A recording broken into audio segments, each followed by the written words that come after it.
the former president spent more than 43 minutes in front of cameras attacking the accuser, witnesses, and even his own attorneys involved in the defamation and sexual abuse lawsuit that he lost last year in civil court and has just appealed.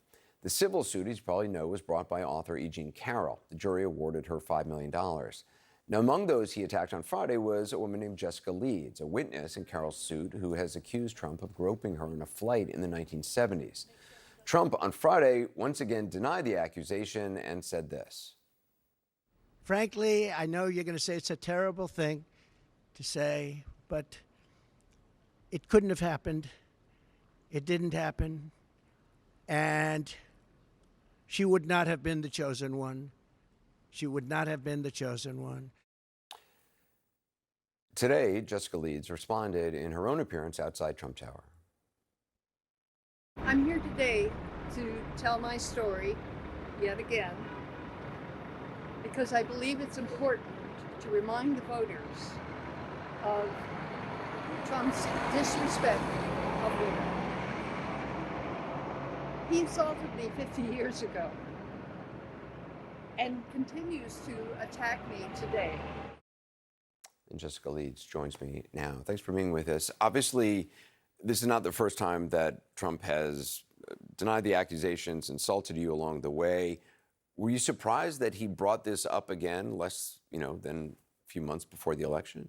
Yes, I was surprised once again to hear my name coming out of his mouth. Right. Yes. Did he said of you, that it didn't happen, it couldn't have happened, it didn't happen, and that you would not have been the chosen one. And he repeated that, you would not have been the chosen one. When you heard that, what did you think? I laughed out loud. I couldn't believe that he was using that word like some sort of cult figure. I personally believe he has convinced himself that it didn't happen. He is a predator of women. I was not the first. Of course, I was not the last. But there have been enough so that he doesn't remember. You had said that, initially, what you have said all along is that he groped you on this flight. You were sitting on this flight next to him, just out of the blue, and that later on, you actually ran into him again. Yes. I think it was a charity event. Yep. You were kind of at a booth with the tables, and, Right. and you say he recognized Yeah. you and used a very derogatory term. You say he saw you, and he said to you, like, you're that Lady from right. the airplane. Yeah. That's what kind of, the violence of the attack was, I would never forget that.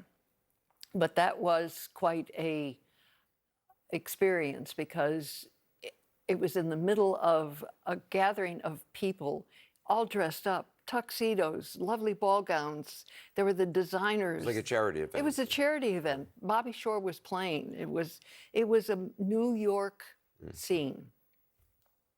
In comes Trump with his wife, and I recognized him. I had recognized him from newspapers and whatnot before.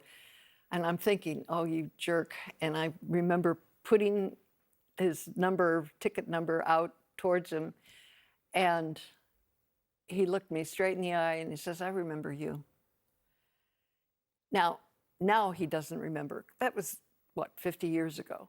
And I can understand, as I said, that he, in his own mind, all of these events, because he doesn't want to own up to them, have just kind of merged into... One of the things he said on Friday, he said, now I assume she'll sue me for defamation like I got sued by E. Jean Carroll. Are you considering filing a lawsuit?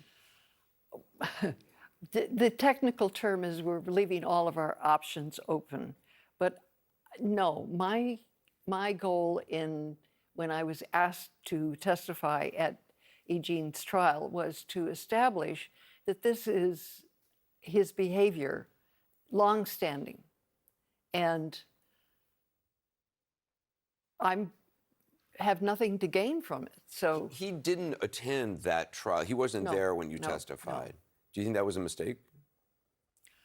again, no, I don't think it was a Or mistake. do you think it was a sign of him just, I mean, how did you interpret him not being there?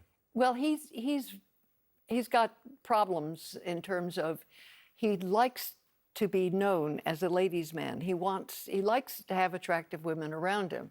And the main reason that he keeps saying I'm not his type or the chosen one is because he can't recognize that this 82-year-old lady was pretty enough in 1997, in 1979. That's why I gave the Times. I knew that then, years ago. That's why I gave them a picture of what I looked like at that point, because he can't see himself. He doesn't recognize himself as getting old, but he's getting old. Do you think about this a lot? I mean, does this still hurt you? I was, like most people who have tragedy happen in life, you compartmentalize it, you put it away, you put it someplace where it's not going to stop you from living your life.